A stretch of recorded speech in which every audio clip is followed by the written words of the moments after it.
ಭಾರತಕ್ಕೆ ಸ್ವಾತಂತ್ರ್ಯವು ಸುಲಭವಾಗಿ ದಕ್ಕಿದುದಲ್ಲ.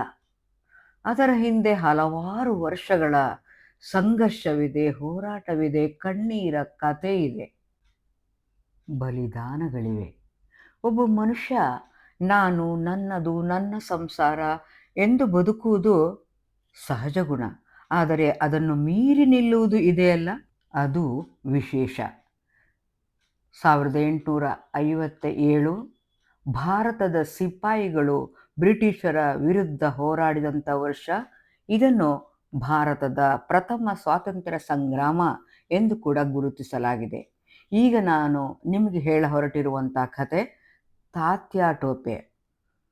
ಭಾರತದ ಸ್ವಾತಂತ್ರ್ಯಕ್ಕಾಗಿ ಅಥವಾ ಸಿಪಾಯಿಗಳ ಸ್ವಾತಂತ್ರ್ಯಕ್ಕಾಗಿ ಬ್ರಿಟಿಷರ ವಿರುದ್ಧ ಹೋರಾಡಿ ಹುತಾತ್ಮನಾದವನ ಕಥೆ. ಬನ್ನಿ ಈಗ ತಾತ್ಯಾ ಟೋಪೆಯ ಬಗ್ಗೆ ತಿಳಿಯೋಣ. ಕಾರಿರುಳ ಸೆರಗಿನಿಂದ ಅವಕುಂಠಿತವಾದ ನಿಸರ್ಗವು ಮೌನವಾಗಿ ರೋದಿಸುವ ಹೊತ್ತಿನಲ್ಲಿ ತಾತ್ಯಾ ಟೋಪೆಯು ಮೆತ್ತನೆಯ ಹಾಸುಗೆಯ ಮೇಲೆ ಪವಡಿಸಿದ್ದ. ಅವನನ್ನು ಒಲಿಸಿಕೊಳ್ಳಲು ವಿಫಲಳಾದ ನಿದ್ರಾದೇವಿಯು ನಿರಾಸೆಯಿಂದ ಕೈಚೆಲ್ಲಿ ದೂರ ಸರಿದಾಗ ಮೃದು ಶಯ್ಯೆಯೂ ಶರಮಂಚವಾಗಿಯೇ ಭಾಸವಾಗಿತ್ತು. ನಿಶ್ಶಬ್ದ ನಿಶೆಯಲ್ಲಿ ಅತ್ತಿತ್ತ ಹೊರಳಾಡುತ್ತಿದ್ದಾಗ ಕಿರ್ರೆ ಕಿರ್ರೆನೆ ಕೂಗುವ ಪಲ್ಲಂಗವು ಮನದ ಬೇಗುದಿಗೆ ಸಾಕ್ಷಿ ನುಡಿದಿತ್ತು. ಇಲ್ಲ ಇಲ್ಲ, ಹೀಗಾಗಬಾರದಿತ್ತು ಅವನು ಕೂಗಿಕೊಂಡ. ಇನ್ನು ಮಲಗಲಾರದೆ ಮೇಲೆದ್ದು ಕೈ ಸಾಲೆಗೆ ಬಂದ. ಕವ್ವನೆ ಕವಿದಿರುವ ಕತ್ತಲೆಯನ್ನು ಸೀಳಿ ಅವನ ಕಣ್ಣುಗಳು ಆಗಸದಲ್ಲಿ ಮಿನುಗುವ ನಕ್ಷತ್ರಗಳನ್ನು ನಿಟ್ಟಿಸಿದವು. ನಕ್ಷತ್ರವನ್ನು ಮೀರಿಸುವ ಹೊಳಪನ್ನು ಮುಕ್ಕಳಿಸುವ ಅವನ ಕಣ್ಣುಗಳ ಆಳದಲ್ಲಿ ಮಹಾವಿಪ್ಲವವೇ ನಡೆದಿತ್ತು. 1857 ಮೇ ತಿಂಗಳ ಮೊದಲ ವಾರ ಅತೃಪ್ತ ಸೈನಿಕರು ಬ್ರಿಟಿಷ್ ದಬ್ಬಾಳಿಕೆಯ ವಿರುದ್ಧ ಸಿಡಿದೆದ್ದರು. ಭರತ್ಪುರದಲ್ಲಿ ಭುಗಿಲೆದ್ದ ಬೆಂಕಿ ಕಾಡ್ಗಿಚ್ಚಿನೋಪಾದಿಯಲ್ಲಿ ತನ್ನ ಕೆನ್ನಾಲಿಗೆಯನ್ನು ನಾಲ್ದೆಸೆಯೂ ಚಾಚತೊಡಗಿತ್ತು. ನಾನಾ ಸಾಹೇಬ ತಾತ್ಯಾ ಟೋಪೆಯ ಯಜಮಾನ, ಗೆಳೆಯನೂ ಹೌದು. ಆತನ ಯೋಜನೆಯ ಪ್ರಕಾರ ದಂಗೆಯು ಮೇ ತಿಂಗಳ ಕೊನೆಯ ವಾರದಲ್ಲಿ ಆರಂಭವಾಗಬೇಕಾಗಿತ್ತು. ಆದರೆ ಉದ್ರಿಕ್ತ ಸೈನಿಕರು ಸ್ವಯಂ ನಿಯಂತ್ರಣವನ್ನು ಕಳೆದುಕೊಂಡು ನಿಗದಿಯಾದ ಅವಧಿಗಿಂತ ಮೊದಲೇ ಆಸ್ಫೋಟಗೊಂಡರು. ಇದೇ ಕಾರಣದಿಂದಾಗಿ ತಾತ್ಯಾ ಟೋಪೆಯ ಮನಸ್ಸು ಅಸ್ವಸ್ಥಗೊಂಡಿತ್ತು.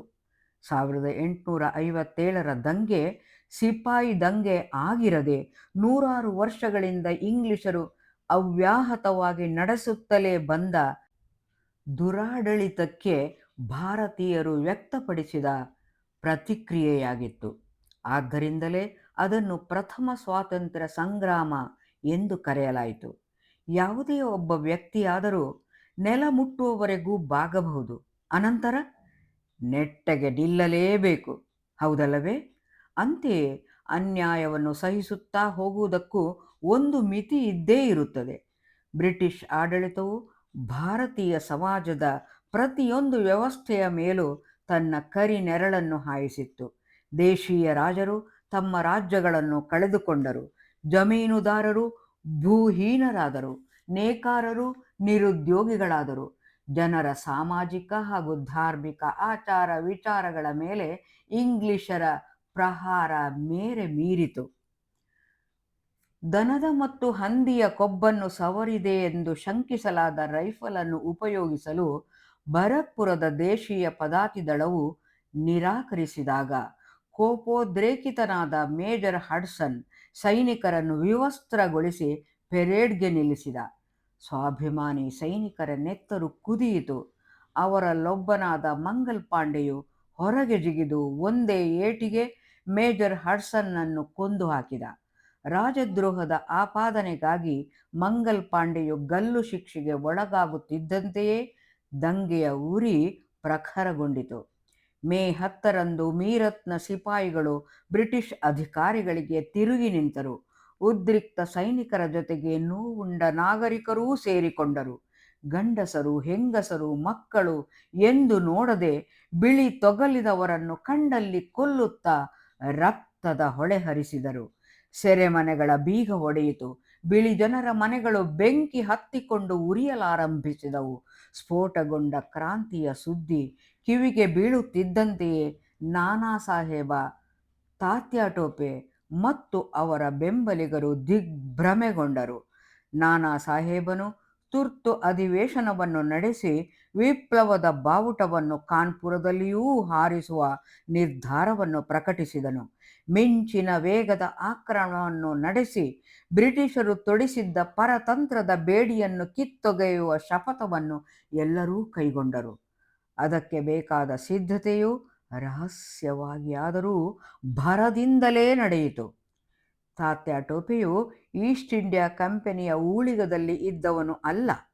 ಹೀಗಾಗಿ ಎನ್ಫೀಲ್ಡ್ ರೈಫಲ್ನ ಹೊರಕವಚವನ್ನು ಬಾಯಿಯಿಂದ ಕಚ್ಚಿ ತೆರೆಯುವ ಹೀನ ಅನಿವಾರ್ಯತೆಯೂ ಅವನಿಗೆ ಒದಗಿರಲಿಲ್ಲ.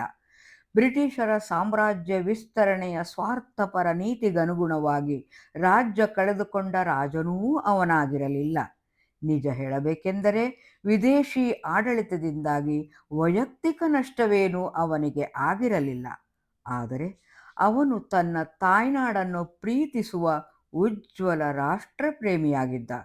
ಪರಾಡಳಿತದ ದಾಸ್ಯದಿಂದಾಗಿ ಆರ್ಥಿಕವಾಗಿ, ಸಾಮಾಜಿಕವಾಗಿ, ರಾಜಕೀಯವಾಗಿ ಭಾರತದ ಪ್ರತಿಯೊಂದು ರಾಜ್ಯವೂ ಅದೆಂಥ ದುಸ್ಥಿತಿಯ ರಸಾತಲಕ್ಕೆ ಕುಸಿದು ಹೋಗಿದೆ ಎಂಬುದನ್ನು ಕಣ್ಣಾರೆ ಕಂಡು ಮಮ್ಮಲ ಮರುಗಿದವನಾಗಿದ್ದ. ಈ ಬಗ್ಗೆ ಯೋಚಿಸಿದಾಗೆಲ್ಲ ಅವನ ಯುವ ರಕ್ತ ಕುದಿಯುತ್ತಿತ್ತು. ತಾತ್ಯಾ ಟೋಪೆಯು 2ನೇ ಬಾಜಿರಾಯನ ಆಸ್ಥಾನದಲ್ಲಿ ಅಧಿಕಾರದಲ್ಲಿ ಇದ್ದ ಪಾಂಡುರಂಗರಾವ್ ಟೋಪೆಯ ಸುಪುತ್ರ. ಶಿವಾಜಿಯ ಭವ್ಯ ಪರಂಪರೆಯ ಕೊನೆಯ ಕುಡಿಯಾದ ಬಾಜಿರಾಯನಿಂದ ಇಂಗ್ಲಿಷರು ರಾಜ್ಯವನ್ನು ಕಸಿದುಕೊಂಡಿದ್ದರು. ಆದರೆ ಇದರಿಂದಾಗಿ ರಾಜ ಕುಟುಂಬದೊಂದಿಗೆ ಸೌಹಾರ್ದಯುತ ಸಂಬಂಧವನ್ನು ಪಾಂಡುರಂಗ ಟೋಪೆಯು ಕಡಿದಿರಲಿಲ್ಲ. ಹೀಗಾಗಿ ರಾಜಕುಟುಂಬದ ಮಕ್ಕಳೊಡನೆ ಆಡುತ್ತಾ ತನ್ನ ಬಾಲ್ಯವನ್ನು ಕಳೆದಿದ್ದ ತಾತ್ಯಾ ಟೋಪೆ ಬಾಜಿರಾಯನ ದತ್ತುಪುತ್ರನಾದ ನಾನಾ ಸಾಹೇಬನು ಅವನ ಪರಮ ಮಿತ್ರನಾಗಿದ್ದ. ಅಷ್ಟೇ ಅಲ್ಲ, ಮುಂದೊಂದು ದಿನ ಝಾನ್ಸಿಯ ಅನಭಿಷಿಕ್ತ ರಾಣಿಯಾಗಿ ಮೆರೆದ ಲಕ್ಷ್ಮೀಬಾಯಿಯೂ ತಾತ್ಯಾನ ಬಾಲ್ಯ ಸ್ನೇಹಿತೆಯಾಗಿದ್ದಳು. ಅವರೆಲ್ಲ ಒಟ್ಟಿಗೆ ಓದಿದರು, ಒಡನಾಡಿಯಾಗಿ ಬೆಳೆದರು. ಮುಗ್ಧತೆಯ ಬಾಲ್ಯದಲ್ಲೂ ವಿದೇಶಿಯರನ್ನು ಹೊಡೆದೋಡಿಸುವ ಆಟ ಅವರಿಗೆ ಅತ್ಯಂತ ಪ್ರಿಯವಾಗಿತ್ತು. ಮರಾಠ ನಾಯಕ ಬಾಜಿರಾಯನು ರಾಜ್ಯಹೀನನಾದ ಬಳಿಕ ತನ್ನ ಸಾವಿನವರೆಗೆ ಈಸ್ಟ್ ಇಂಡಿಯಾ ಕಂಪನಿಯಿಂದ ಮಾಸಾಶನವನ್ನು ಪಡೆಯುತ್ತಿದ್ದ. ಆದರೆ ಇಂಗ್ಲಿಷ್ ಗವರ್ನರ್ ಜನರಲ್ ಡಾಲ್ ಹೌಸಿಯು ದತ್ತು ಮಕ್ಕಳಿಗೆ ಹಕ್ಕಿಲ್ಲ ಎಂಬ ದುರ್ನೀತಿಯನ್ನು ಜಾರಿಗೆ ತಂದ. ಪರಿಣಾಮವಾಗಿ ನಾನಾ ಸಾಹೇಬನಿಗೆ ಮಾಸಾಶನವನ್ನು ನಿರಾಕರಿಸಲಾಯಿತು.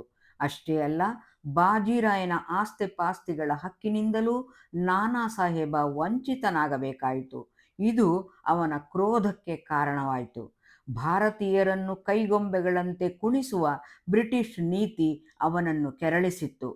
ನಾನಾ ಸಾಹೇಬನ ಧಮನಿಗಳಲ್ಲಿ ಹರಿಯುತ್ತಿದ್ದುದು ಕೆಚ್ಚೆದೆಯ ಮರಾಠ ರಕ್ತ. ಆದ್ದರಿಂದಲೇ ಇಂಗ್ಲಿಷರ ವಿರುದ್ಧ ಸೇಡು ತೀರಿಸಲು ಅವನು ಕಂಕಣ ಬದ್ಧನಾಗಿದ್ದ. ತನ್ನ ಸಹಾಯಕ ಅಜೀಮುಲ್ಲಾ ಖಾನನ ಜೊತೆ ಸೇರಿಕೊಂಡು ತೀರ್ಥಯಾತ್ರೆಯ ನೆಪದಿಂದ ಉತ್ತರ ಭಾರತವಿಡೀ ಸಂಚರಿಸಿ ಬಂದಿದ್ದ ನಾನಾ ಸಾಹೇಬ ಅಲ್ಲಿಯ ಪ್ರಮುಖರನ್ನೆಲ್ಲ ಭೇಟಿಯಾಗಿ 1857ರ ಮಹಾದಂಗೆಯನ್ನು ಸಂಘಟಿಸುವುದೇ ಅವನ ಯಾತ್ರೆಯ ಹಿಂದಿನ ಮುಖ್ಯ ಗುರಿಯಾಗಿತ್ತು.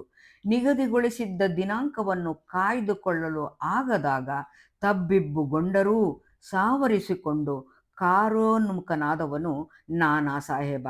ಅವನಿಗೆ ಹೆಗಲೆಣೆಯಾಗಿ ನಿಂತವನು ತಾತ್ಯಾ ಟೋಪೆ. ಭಾರತದ ಮೇಲೆ ಕಬಂಧ ಹಿಡಿತವನ್ನು ಸಾಧಿಸಿದ್ದ ವಿದೇಶಿಯರನ್ನು ವೈಯಕ್ತಿಕ ಕಾರಣಕ್ಕಾಗಿ ಎದುರಿಸುವ ನಿರ್ಧಾರವನ್ನು ನಾನಾ ಸಾಹೇಬನು ಕೈಗೊಂಡಾಗ ಅವನನ್ನು ಬೆಂಬಲಿಸುವ ಅನಿವಾರ್ಯತೆಯೇನೂ ತಾತ್ಯಾ ಟೋಪಿಗೆ ಇರಲಿಲ್ಲ. ಅವನಿನ್ನೂ ಯುವಕನಾಗಿದ್ದ.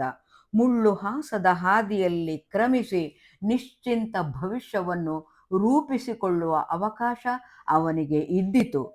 ಯಾವ ಕೋಟಲೆಗೂ ತಲೆ ಹಾಕದೆ ತನ್ನ ಕುಟುಂಬವೆಂಬ ಸೀಮಿತ ಪ್ರಪಂಚದಲ್ಲಿ ಸುಖವಾಗಿಯೇ ಇರಬಹುದಾಗಿತ್ತು. ಆದರೆ ತಾತ್ಯಾ ಟೋಪೆಯಂಥ ಅದ್ಭುತ ಇಚ್ಛಾಶಕ್ತಿಯುಳ್ಳ ಯುಗ ಪುರುಷರ ದೃಷ್ಟಿಯಲ್ಲಿ ಸುಖದ ವ್ಯಾಖ್ಯಾನ ಬೇರೆಯೇ ಆಗಿರುತ್ತದೆ. ಇಂಥವರಿಗೆ ತಮ್ಮ ಸುತ್ತಮುತ್ತಲಿನ ಪ್ರಪಂಚ ದುಃಖದಲ್ಲಿ ಮುಳುಗಿರುವಾಗ ಸುಖ ನಿದ್ರೆ ಬರುವುದು ಸಾಧ್ಯವೇ ಇಲ್ಲ. ಹಕ್ಕಿ ಪಕ್ಕಿಗಳಿನ್ನೂ ಉದಯರಾಗವನ್ನು ಹಾಡಿರಲಿಲ್ಲ. ನಕ್ಷತ್ರಗಳು ತಮ್ಮ ತೇಜಸ್ಸನ್ನು ಕಳೆದುಕೊಂಡಿರಲಿಲ್ಲ. ಭೂಮಿಯ ಮೇಲೆ ಹಾಸಿದ ಇರುಳ ದೇವಿಯ ಸೆರಗಿನ್ನೂ ಸರಿದಿರಲಿಲ್ಲ. ಕವಚ ಕತ್ತಿ ಶಿರಸ್ತ್ರಾಣಗಳೊಡನೆ ಸಿದ್ಧನಾದ ತಾತ್ಯಾ ಟೋಪೆಯು ತಾಯ್ನಾಡಿನ ಬಂಧ ವಿಮೋಚನೆಗೆ ವೀರೋಚಿತವಾಗಿ ಹೊರಟು ನಿಂತ. ಅವನು ಸಾಂಪ್ರದಾಯಿಕವಾಗಿ ಯುದ್ಧ ತರಬೇತಿಯನ್ನು ಹೊಂದಿದವನು ಅಲ್ಲ. ಆದರೆ ತಾತ್ಯಾ ಟೋಪಿಯು ಹುಟ್ಟು ಯೋಧನಾಗಿದ್ದ. ಚಲನವಲನಗಳಲ್ಲಿ ಮಿಂಚಿನ ಗತಿ ಅವನಿಗೆ ಕರಗತವಾಗಿತ್ತು. ಅಖಂಡ ಆತ್ಮವಿಶ್ವಾಸವೂ ಸಾಹಸ ಮನೋವೃತ್ತಿಯೂ ಅವನ ಸಹಜ ಗುಣವಾಗಿತ್ತು. ಪ್ರಾಮಾಣಿಕತೆ, ದೇಶಪ್ರೇಮ ಹಾಗೂ ಸ್ವಾರ್ಥ ತ್ಯಾಗ ಅವನ ಮನೋಧರ್ಮವೇ ಆಗಿತ್ತು. ಹಲವು ಯುದ್ಧಗಳಲ್ಲಿ ನಾನಾ ಸಾಹೇಬನ ಸೇನಾ ನಾಯಕತ್ವವನ್ನು ತಾತ್ಯಾ ಟೋಪಿಯು ಸಮರ್ಥವಾಗಿಯೇ ನಿಭಾಯಿಸಿದ್ದ. ಬರಕ್ಪುರದಲ್ಲಿ ಎದ್ದ ದಂಗೆಯು ಅಲಹಾಬಾದ್, ಔಧ್, ದೆಹಲಿ ಹೀಗೆ ಉತ್ತರ ಭಾರತ, ಮಧ್ಯ ಭಾರತದ ತುಂಬೆಲ್ಲ ವ್ಯಾಪಿಸಿತು. ಭಾರತೀಯ ಸಿಪಾಯಿಗಳ ಅಶ್ವದಳವು ಸಂತೋಷ ಅತಿರೇಕದಿಂದ ಕೂಗುತ್ತಾ ದೆಹಲಿಯ ಕೆಂಪು ಕೋಟೆಯನ್ನು ಪ್ರವೇಶಿಸಿ ಬಹದ್ದೂರ್ ಶಾನನ್ನು ಚಕ್ರವರ್ತಿಯಾಗಿ ಘೋಷಿಸಿತು. ಐಶ್ವರ್ಯವನ್ನು ಅಂತಸ್ತನ್ನು ಕಳೆದುಕೊಂಡಿದ್ದ ಬಹದ್ದೂರ್ ಶಾ ವಾರ್ಧಕ್ಯದಿಂದಾಗಿ ಕುಗ್ಗಿ ಹೋಗಿದ್ದ. ಸಿಪಾಯಿಗಳ ಅಭಿಮಾನ ಕಂಡು ಹೃದಯ ತುಂಬಿ ಬಂದ ಚಕ್ರವರ್ತಿಯು ಗದ್ಗದಿತನಾಗಿ ಪ್ರತಿಯಾಗಿ ನೀಡಲು ನನ್ನ ಬಳಿ ಏನೂ ಇಲ್ಲ ಎಂದಾಗ ಭಾವೋದ್ರೇಕಿತರಾದ ಸಿಪಾಯಿಗಳು, ನೀವೇನು ಕೊಡಬೇಕಾಗಿಲ್ಲ, ಬ್ರಿಟಿಷರ ಖಜಾನೆಗಳನ್ನು ಲೂಟಿ ಹೊಡೆದು ನಾವೇ ನಿಮ್ಮ ಪದತಲಕ್ಕೆ ತಂದೊಪ್ಪಿಸುವೆವು ಎಂದು ಒಕ್ಕೊರಲಿನಿಂದ ನುಡಿದರು. ಹಾಗೆ ನುಡಿದವರಲ್ಲಿ ಮುಸಲ್ಮಾನರಿದ್ದರು, ಹಿಂದೂಗಳೂ ಇದ್ದರು. ಆಗಿನ್ನೂ ಬ್ರಿಟಿಷರು ಬಿತ್ತಿದ ಮತೀಯ ವೈಷಮ್ಯದ ಬೀಜ ಮೊಳಕೆಯೊಡೆದಿರಲಿಲ್ಲ. ಕಾನ್ಪುರದಲ್ಲಿ ಪ್ರಳಯ ರುದ್ರನಂತೆ ಹೋರಾಡಿದ ನಾನಾ ಸಾಹೇಬ, ಪ್ರಾಣದ ಹಂಗು ತೊರೆದ ತಾತ್ಯಾ ಟೋಪೆ ಮತ್ತವರ ಬೆಂಬಲಿಗರನ್ನು ಸೋಲಿಸಲಾಗದೆ ಕರ್ನಲ್ ವೀಲರನು ತಾನೇ ಶರಣಾಗತನಾಗಬೇಕಾಯಿತು. ಜನರ ಹರ್ಷೋದ್ಗಾರಗಳ ನಡುವೆ ನಾನಾ ಸಾಹೇಬನು ಚಕ್ರವರ್ತಿ ಬಹದ್ದೂರ್ ಶಾನ ಗೌರವಾರ್ಥ 101 ತೋಪುಗಳನ್ನು ಹಾರಿಸಿ ತಾನೇ ಪೇಶ್ವೆ ಎಂದು ಘೋಷಿಸಿಕೊಂಡನು. ಕಾನ್ಪುರವು ಹೋರಾಟಕ್ಕೆ ಇಳಿದ ಕಾಲದಲ್ಲಿಯೇ ಝಾನ್ಸಿಯಲ್ಲೂ ವಿಪ್ಲವದ ಬಾವುಟ ಹಾರಿತ್ತು.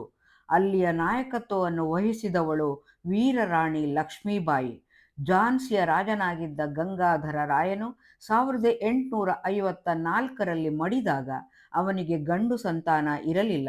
ಅದನ್ನೇ ನೆಪವಾಗಿರಿಸಿಕೊಂಡು ಝಾನ್ಸಿಯನ್ನು ಬ್ರಿಟಿಷ್ ಸಾಮ್ರಾಜ್ಯಕ್ಕೆ ಸೇರಿಸಲಾಗಿತ್ತು. ಅಷ್ಟೇ ಅಲ್ಲ, ಗಂಗಾಧರ ರಾಯನ ವಿಧವೆ ಲಕ್ಷ್ಮೀಬಾಯಿಗೆ ಕೊಡಬೇಕಾದ ಹಣವನ್ನು ಇಂಗ್ಲಿಷ್ ಸರ್ಕಾರ ಮುಟ್ಟುಗೋಲು ಹಾಕಿತ್ತು. ತನ್ನ ಪತಿಯ ವಂಶಕ್ಕೆ ಒದಗಿದ ಘೋರ ಅಪಮಾನವನ್ನು, ತನಗಾದ ಅಖಂಡ ಅನ್ಯಾಯವನ್ನು ಜೀರ್ಣಿಸಿಕೊಳ್ಳುವುದು ಸ್ವಾಭಿಮಾನಿಯಾಗಿದ್ದ ಲಕ್ಷ್ಮೀಬಾಯಿಗೆ ಸಾಧ್ಯವೇ ಆಗಿರಲಿಲ್ಲ.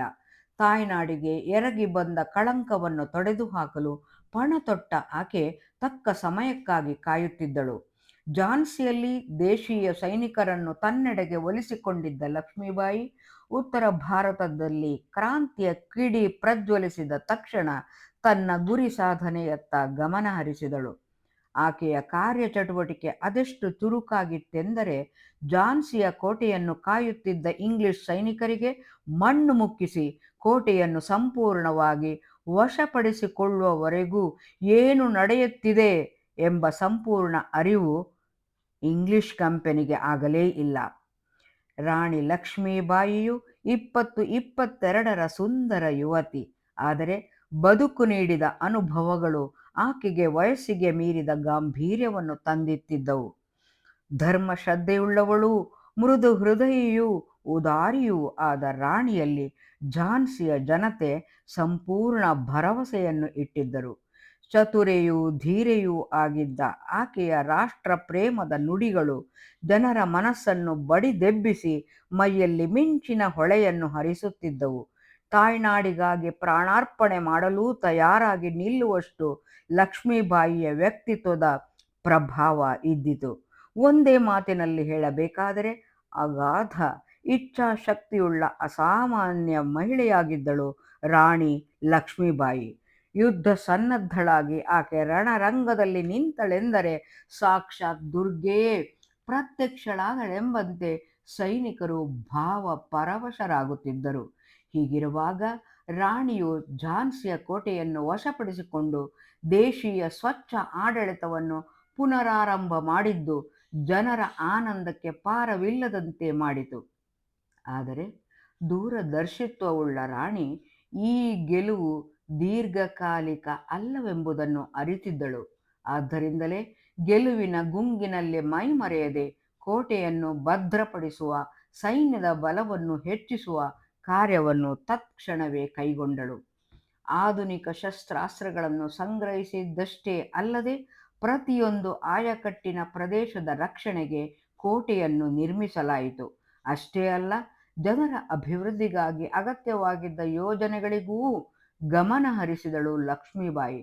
ಮಲ್ಲಿಗೆಯ ಪರಿಮಳದಂತೆ ಪಸರಿಸಿದ ಆಕೆಯ ಕೀರ್ತಿ ಜನರ ಹೃದಯಗಳಲ್ಲಿ ಅಭಿಮಾನದ ಹೊಳೆಯನ್ನು ಹರಿಯಿಸಿತು. ಆದರೂ ಬ್ರಿಟಿಷ್ ಕುಟಿಲೋಪಾಯಗಳ ದೈತ್ಯ ಶಕ್ತಿಯೆದುರು ಸ್ವಾತಂತ್ರ್ಯದ ಕಿರುಹಣತೆಯು ಬಹಳ ದಿನ ಉರಿಯಲಾರದೆ ಹೋಯಿತು. ಮಾರ್ಚ್ 1858 ಝಾನ್ಸಿಯ ಪಾಲಿಗೆ ಕರಾಳ ದಿನಗಳು. 11,000 ಸೈನಿಕರ ಬೆಂಬಲದೊಂದಿಗೆ ಬಂದ ಸರ್ ಗ್ರೋಸನು ಕೋಟೆಗೆ ಮುತ್ತಿಗೆ ಹಾಕಿದನು. ಝಾನ್ಸಿಯ ಸೈನಿಕರು ಮಾತ್ರವಲ್ಲದೆ ಜನಸಾಮಾನ್ಯರು ಜೀವದ ಹಂಗು ತೊರೆದು ಕೋಟೆಯ ರಕ್ಷಣೆಗೆ ನಿಂತರು. ಮಕ್ಕಳು, ಮಹಿಳೆಯರು ಕೂಡ ಇದಕ್ಕೆ ಹೊರತಾಗಿರಲಿಲ್ಲ. ಅವಿಶ್ರಾಂತವಾದ ಅದಮ್ಯ ಆತ್ಮಶಕ್ತಿಯೊಡನೆ ಚೈತನ್ಯ ಮೂರ್ತಿಯಾಗಿದ್ದ ಲಕ್ಷ್ಮೀಬಾಯಿಯು ನಿರಂತರವಾಗಿ ತನ್ನವರನ್ನು ಹುರಿದುಂಬಿಸಿದಳು. ಅದೇ ಸಮಯದಲ್ಲಿ ರಾಣಿಯ ಸಹಾಯಕ್ಕಾಗಿ ಅಲ್ಲಿಗೆ ಧಾವಿಸಿ ಬಂದ ತಾತ್ಯಾ ಟೋಪೆಯು ಜನರಲ್ಲಿ ಹೊಸ ಭರವಸೆಯನ್ನು, ಉತ್ಸಾಹವನ್ನು ಮೂಡಿಸಿದನು. ಯುದ್ಧ ಭೂಮಿಯಲ್ಲಿ ಮಹಾರಾಣಿಯನ್ನು ಸಂಧಿಸುತ್ತಿದ್ದಂತೆಯೇ ತಾತ್ಯಾ ಟೋಪೆಯ ಹೃದಯವು ಗೌರವಾದರ ಭಾವನೆಯಿಂದ ತುಂಬಿ ಬಂದಿತು. ಎಳೆ ವಯಸ್ಸಿನ ಸುಂದರ ಸ್ತ್ರೀಯಾಗಿದ್ದರೂ ರಣಚಂಡಿಯಂತೆ ಹೋರಾಡುತ್ತಿದ್ದ ಆಕೆಯು ತಾತ್ಯಾ ಟೋಪೆಯ ಕಣ್ಣಿಗೆ ವೈರಾಗ್ಯ ಮೂರ್ತಿಯಂತೆಯೇ ಕಂಡುಬಂದಳು. ಲಕ್ಷ್ಮೀಬಾಯಿಯು ತಾತ್ಯಾ ಟೋಪೆಗೆ ಅಪರಿಚಿತಳಾಗಿರಲಿಲ್ಲ. ಬಾಲ್ಯದ ಮುಗ್ಧ ದಿನಗಳಿಂದಲೂ ಆಕೆಯ ನಿರ್ಮಲ ಸ್ನೇಹದ ಸವಿಯನ್ನು ಉಂಡವನು ಅವನು. ಸರ್ವಾಲಂಕಾರ ಭೂಷಿತೆ ಲಕ್ಷ್ಮಿಯು ಮಹಾರಾಣಿಯಾಗಿ ಪತಿಗೃಹಕ್ಕೆ ತೆರಳಿದ ಹೃದಯ ಸ್ಪರ್ಶಿ ದೃಶ್ಯವಿನ್ನೂ ನಿನ್ನೆ ಮೊನ್ನೆ ನಡೆದ ಘಟನೆಯಂತೆ ಅವನ ನೆನಪಿನಲ್ಲಿ ಉಳಿದಿತ್ತು. ಮುಖತಃ ಭೇಟಿಯಾಗುವ ಕಾಲದಲ್ಲೂ ಆಕೆಯ ಬಗೆಗಿನ ಎಲ್ಲ ಸಂಗತಿಗಳನ್ನು ಅವನು ತಿಳಿದುಕೊಂಡವನೇ ಆಗಿದ್ದ. ಬುದ್ಧಿವಂತಳಾದ ರಾಣಿಯು ರಾಜಕೀಯ ಮುತ್ಸದ್ದಿತನದಲ್ಲೂ ತನ್ನ ಪತಿಗೆ ಹೆಗಲೆಣೆಯಾಗಿ ನಿಂತಿದ್ದ ವಿಚಾರ ತಾತ್ಯಾ ಟೋಪೆಯ ಅಭಿಮಾನವನ್ನು ಹೆಚ್ಚಿಸಿತ್ತು. ಅದೇ ರಾಣಿಯು ಪತಿಯನ್ನು ಕಳೆದುಕೊಂಡಿದ್ದೂ ಅಲ್ಲದೆ ರಾಜ್ಯವಿಯೋಗಿಯೂ ಆದ ಸಂಗತಿ ತಿಳಿದು ಬಂದಾಗ ಅಪಾರ ವ್ಯಥೆಯಾಗಿತ್ತು. ಇಂಗ್ಲಿಷರ ಕುಟಿಲ ತಂತ್ರಗಳನ್ನು ಚೆನ್ನಾಗಿ ಅರಿತಿದ್ದ ಅವನು ರಾಣಿಯು ಝಾನ್ಸಿಯ ಕೋಟೆಯನ್ನು ವಶಪಡಿಸಿಕೊಂಡಿದ್ದಾಗ್ಯೂ ಆ ಗೆಲುವು ಶಾಶ್ವತ ಅಲ್ಲ ಎಂಬುದನ್ನು ಮನಗಂಡಿದ್ದನು. ಅಂತೆಯೇ ಸರ್ ಗ್ರೋಸನು ಝಾನ್ಸಿಗೆ ಮುತ್ತಿಗೆ ಹಾಕಿದ ಸಂಗತಿ ತಿಳಿದ ತತ್ಕ್ಷಣ ಸೈನ್ಯ ಸಮೇತನಾಗಿ ಅಲ್ಲಿಗೆ ಧಾವಿಸಿದನು. ತಾತ್ಯಾ ಟೋಪೆಯ ಆಗಮನವು ಝಾನ್ಸಿಯ ಜನತೆಯಲ್ಲಿ ಹೊಸ ಹುರುಪು ಹುಟ್ಟಿಸಿದುದು ನಿಜ. ಆದರೆ ಎಷ್ಟೇ ಕಲಿತನದಿಂದ ಕಾದಿದರೂ ಕೋಟೆಯನ್ನು ಉಳಿಸುವುದು ಅಸಾಧ್ಯವಾಗಿ ಹೋಯಿತು. ಅಪಾರ ಸೈನ್ಯ, ಅತ್ಯಾಧುನಿಕ ಯುದ್ಧ ತಂತ್ರದ ಎದುರು ರಾಷ್ಟ್ರ ಪ್ರೇಮಿಗಳಿಗೆ ಉಳಿಗಾಲ ಇಲ್ಲದಾಯಿತು. ವೀರ ಮರಣವನ್ನು ಎದುರಿಸಲು ರಾಣಿಯು ಅಂಜದಿದ್ದರೂ ಆಕೆಯನ್ನು ಕಳೆದುಕೊಳ್ಳಲು ಝಾನ್ಸಿಯ ಜನತೆ ಸಿದ್ಧವಿರಲಿಲ್ಲ. ಅವಳ ಜೀವ ಅಪಾಯಕ್ಕೆ ಸಿಲುಕುತ್ತಿರುವುದನ್ನು ಗಮನಿಸಿದ ಅವರು ಆಕೆಗೆ ತಪ್ಪಿಸಿಕೊಳ್ಳಲು ಸೂಚಿಸಿದರು. ಅಂತೆಯೇ ರಾಣಿಯು ದತ್ತುಪುತ್ರ ದಾಮೋದರನನ್ನು ಬೆನ್ನಿಗೆ ಕಟ್ಟಿಕೊಂಡು ಕೆಲವೇ ಜನ ಬೆಂಬಲಿಗರೊಡನೆ ಅಲ್ಲಿಂದ ನಿರ್ಗಮಿಸಿದಳು. ಕೋಟೆ ಇಂಗ್ಲಿಷರ ವಶವಾಯಿತು. ಕೆಲವೇ ದಿನಗಳಲ್ಲಿ ತಾತ್ಯಾ ಟೋಪೆ ಮತ್ತು ಇನ್ನಿತರ ಮುಖ್ಯಸ್ಥರು ಕೂಡ ಕಲ್ಪಿಗೆ ಬಂದು ರಾಣಿಯನ್ನು ಜೊತೆಗೂಡಿದರು. ತಾತ್ಯಾ ಟೋಪೆ ಮತ್ತು ರಾಣಿ ಲಕ್ಷ್ಮೀಬಾಯಿ ಇಬ್ಬರೂ ನಿರಂತರ ಆಶಾವಾದಿಗಳಾಗಿದ್ದರು. ಆದ್ದರಿಂದಲೇ ಕಲ್ಪಿಯಲ್ಲಿ ಇನ್ನೊಮ್ಮೆ ಅವರು ಇಂಗ್ಲಿಷರನ್ನು ಎದುರಿಸಿದರು. ಅನುಪಮ ಶೌರ್ಯ ಸಾಹಸವನ್ನು ಮೆರೆದರಾದರೂ ಪರಿಸ್ಥಿತಿಯು ಸಂಪೂರ್ಣವಾಗಿ ಪ್ರತಿಕೂಲವಾಯಿತು. ಇಂಗ್ಲಿಷರು ಈಗಾಗಲೇ ಉತ್ತರ ಭಾರತ ಮತ್ತು ಮಧ್ಯ ಭಾರತದ ಅನೇಕ ಕಡೆಗಳಲ್ಲಿ ದಂಗೆಯನ್ನು ಅಡಗಿಸುವುದರಲ್ಲಿ ಪೂರ್ಣ ಯಶಸ್ವಿಗಳಾಗಿದ್ದರು. ಅವರಿಗೆ ತಾಯ್ನಾಡಿನಿಂದ ಮಾತ್ರವಲ್ಲ, ಇತರ ವಸಾಹತುಗಳಿಂದಲೂ ಸೈನಿಕ ಸಹಾಯ ದೊರೆತಿತ್ತು. ಎಷ್ಟೋ ಕಡೆ ಸ್ವಾರ್ಥ ಸಾಧಕರಾದ ಭಾರತೀಯರೇ ಅವರಿಗೆ ಬೆಂಬಲ ಕೊಟ್ಟಿದ್ದರು. ಆಧುನಿಕ ಯುದ್ಧ ಶಸ್ತ್ರಾಸ್ತ್ರಗಳ ಕೊರತೆಯಿದ್ದ ಲಕ್ಷ್ಮೀಬಾಯಿ ಮತ್ತು ತಾತ್ಯಾ ಟೋಪೆಯು ಕಲ್ಪಿಯ ಯುದ್ಧದಲ್ಲಿ ಸೋತು ಹೋದರಾದರೂ ಸೆರೆ ಸಿಕ್ಕಲಿಲ್ಲ. ತಮ್ಮ ಆತ್ಮವಿಶ್ವಾಸವನ್ನು ಕಳೆದುಕೊಳ್ಳಲಿಲ್ಲ. ಆಕ್ರಮಣದ ಹೊಸ ಹಂಚಿಕೆಯನ್ನು ಹೂಡಿ ಗ್ವಾಲಿಯರ್ನಲ್ಲಿ ಮತ್ತೆ ಇಂಗ್ಲಿಷರನ್ನು ಎದುರಿಸಿದರು. ಸಮರ ಸಮವಸ್ತ್ರವನ್ನು ಧರಿಸಿದ್ದ ಲಕ್ಷ್ಮೀಬಾಯಿಯು ರಾಜಾಶ್ವವನ್ನೇರಿ ರತ್ನ ಖಚಿತವಾದ ಖಡ್ಗವನ್ನು ಒರೆಯಿಂದ ಎಳೆದು ಮುನ್ನುಗ್ಗುವಂತೆ ತನ್ನ ಸೈನಿಕರನ್ನು ಹುರಿದುಂಬಿಸುತ್ತಾ ಕೊನೆಯ ಯುದ್ಧಕ್ಕೆ ಸಿದ್ಧಳಾದಳು. ಸಮರಾಂಗಣದಲ್ಲಿ ಮುಖಾಮುಖಿಯಾಗಿ ನಿಂತ ಯುದ್ಧ ದೇವತೆಯನ್ನು ಕಂಡು ಒಂದು ಕ್ಷಣ ಅಪ್ರತಿಭನಾದ ಬ್ರಿಟಿಷ್ ದಂಡನಾಯಕ ಸರ್ ಹಗ್ರೋಸ್ ಭೀಕರ ಯುದ್ಧದಲ್ಲಿ ತನ್ನ ಸೈನಿಕರ ಸಂಖ್ಯೆ ಹಾಗೂ ಶಕ್ತಿ ಕ್ಷೀಣಿಸುತ್ತಿದ್ದರೂ ಎದೆಗುಂದದೆ ತನ್ನ ಧೈರ್ಯ, ಸಾಹಸ ಮತ್ತು ತ್ಯಾಗವನ್ನು ಮೆರೆದಳು ಲಕ್ಷ್ಮೀಬಾಯಿ. ಆದರೆ ಆಕೆಯ ಜೀವ ಅಪಾಯದ ಅಂಚಿನಲ್ಲಿ ಬಂದು ನಿಂತಿತು. ಇದನ್ನರಿತ ರಾಣಿಯ ಯುದ್ಧಾಶ್ವವು ಒಡತಿಯ ಅಪ್ಪಣೆಗೂ ಕಾಯದೆ ಮಿಂಚಿನ ವೇಗದಿಂದ ಓಡಿ ಯುದ್ಧ ಭೂಮಿಯಿಂದ ತಪ್ಪಿಸಿಕೊಂಡಿತು. ರೆಕ್ಕೆ ಬಂದ ಹಕ್ಕಿಯಂತೆ ವಾಯು ವೇಗದಲ್ಲಿ ಚಲಿಸುತ್ತಿದ್ದ ಕುದುರೆಯು ದುರದೃಷ್ಟವಶಾತ್ ಹೊಳೆಯೊಂದನ್ನು ದಾಟುವಾಗ ಮುಗ್ಗರಿಸಿತು. ಅದೇ ಸಮಯದಲ್ಲೇ ಶತ್ರು ಸೈನಿಕರ ಏಟಿಗೆ ಬಲಿಯಾದ ವೀರ ವನಿತೆ ಝಾನ್ಸಿ ರಾಣಿ ಲಕ್ಷ್ಮೀಬಾಯಿಯ ಶಿರವು ಧರೆಗೊರಗಿತು. ಕಪ್ಪನೆಯ ಕಾರ್ಮೋಡವೊಂದು ಧುತ್ತೆಂದು ಬಂದು ಸೂರ್ಯನನ್ನು ಮುಸುಕಿದಂತಾಯಿತು ತಾತ್ಯಾ ಟೋಪೆಯ ಸ್ಥಿತಿ. ಯಾವುದೇ ಕ್ರಾಂತಿಕಾರಿ ಯುದ್ಧದ ಮುಂಚೂಣಿಯಲ್ಲಿ ಇರುತ್ತಿದ್ದವನು ತಾತ್ಯಾ ಟೋಪೆ. ಅವನ ಮಿಂಚಿನ ಗತಿಯನ್ನು ಕಂಡು ಬೆರಗಾಗದವರೇ ಇರಲಿಲ್ಲ. ಅವನನ್ನು ಸೆರೆ ಹಿಡಿಯುವುದಾಗಲಿ ಹೊಡೆದುರುಳಿಸುವುದಾಗಲಿ ಯಾರಿಂದಲೂ ಸಾಧ್ಯವಾಗಿರಲಿಲ್ಲ. ಕಣ್ಣೆದುರೇ ಇದ್ದರೂ ಶತ್ರುಗಳ ಖಡ್ಗಕ್ಕೆ ಸಿಲುಕದ, ಗುಂಡೇಟಿಗೆ ಬಲಿಯಾಗದ ಚಾಣಾಕ್ಷನವನು. ಅಮೃತವನ್ನು ಕುಡಿದು ಹುಟ್ಟಿ ಬಂದವನೇನೋ ಎಂಬಂತೆ ಯುದ್ಧ ಭೂಮಿಯಲ್ಲಿ ಅವನ ಹೆಜ್ಜೆಗತಿ ಇರುತ್ತಿತ್ತು. ಅಂಥವನ ಗುಂಡಿಗೆಯು ಆತ್ಮಬಂಧುವಿನ ಸಾವಿನಿಂದಾಗಿ ವಿಚಲಿತವಾಯಿತು. ಭಾರತದ ಮಣ್ಣಿನಲ್ಲಿ ಹೂತು ಹೋದ ಬ್ರಿಟಿಷ್ ಬೇರುಗಳನ್ನು ಕಿತ್ತೊಗೆಯುವುದು ಅತ್ಯಂತ ಕಠಿಣ ಸಾಧ್ಯವೆಂದು ಈಗ ಅವನಿಗನಿಸಿತು.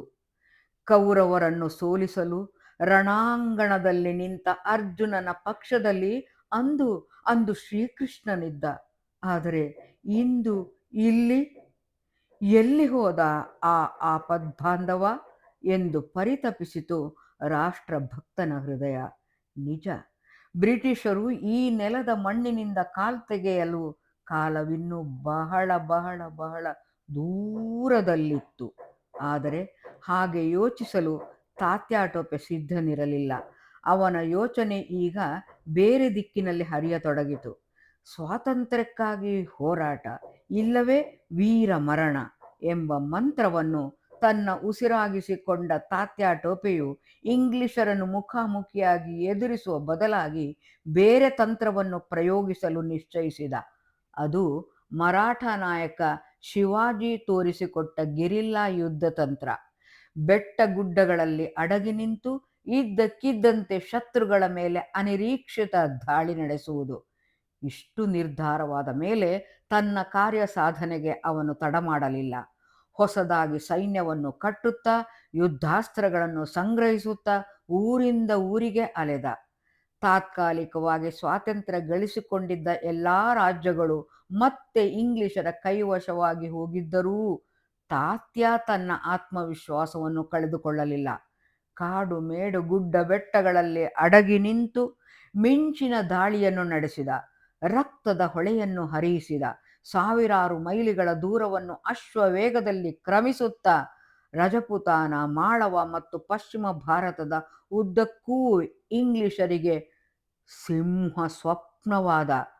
ಶರಣಾಗತನಾಗುವಂತೆ ಅವರು ಮನವಿ ಮಾಡಿದರೂ ತಾತ್ಯ ಕಿವಿಗೊಡಲೇ ಇಲ್ಲ. ಆಗ ಇಂಗ್ಲೆಂಡಿನ ಪಾರ್ಲಿಮೆಂಟಿನಲ್ಲಿಯೂ ಸಹ ಬಹುವಿಧವಾಗಿ ಚರ್ಚಿತವಾಗುತ್ತಿದ್ದ ಹೆಸರು ಅಂದರೆ ತಾತ್ಯ ಟೋಪೆ. ಈ ಸಂದರ್ಭದಲ್ಲಿ ಅವನು ದಿನವೊಂದಕ್ಕೆ 40-50 ಮೈಲಿಗಳ ದೂರವನ್ನು ಕ್ರಮಿಸಬಲ್ಲವನಾಗಿದ್ದ. ಅವನು ಬ್ರಿಟಿಷರ ಆಯುಧ ಶಾಲೆಗಳನ್ನು ಕೊಳ್ಳೆ ಹೊಡೆದ, ಖಜಾನೆಯನ್ನು ಲೂಟಿ ಮಾಡಿದ. ಅವನ ಲೋಹ ಚುಂಬಕ ವ್ಯಕ್ತಿತ್ವದಿಂದಾಗಿ ಜನ ಅವನ ಹಿಂಬಾಲಕರಾಗುತ್ತಿದ್ದರು. ಅವನಿಂದ ಸೈನಿಕ ತರಬೇತಿಯನ್ನು ಹೊಂದಲು ಹಾತೊರೆಯುತ್ತಿದ್ದರು. ಕಳೆದುಕೊಂಡಷ್ಟೂ ಅವನು ಮತ್ತೆ ಮತ್ತೆ ಸೈನ್ಯವನ್ನು ಕಟ್ಟಬಲ್ಲವನಾಗಿದ್ದ. ತಾತ್ಯ ಟೋಪೆಯ ಹೆಸರು ಕೇಳುವುದಕ್ಕೂ ಇಂಗ್ಲಿಷರು ತರ ಕಂಪಿಸುವ ಸ್ಥಿತಿ ಉಂಟಾಗಿತ್ತು.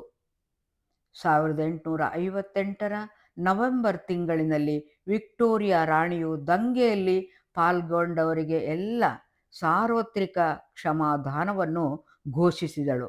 ಆದರೆ ಆ ಕ್ಷಮಾದಾನದ ಪಟ್ಟಿಯಲ್ಲಿ ತಾತ್ಯ ಟೋಪೆಯ ಹೆಸರು ಇರಲಿಲ್ಲ. ಇದ್ದಿದ್ದರೂ ಶರಣಾಗತನಾಗುವ ಮನಸ್ಸು ಆತನಿಗೆ ಇರಲಿಲ್ಲ.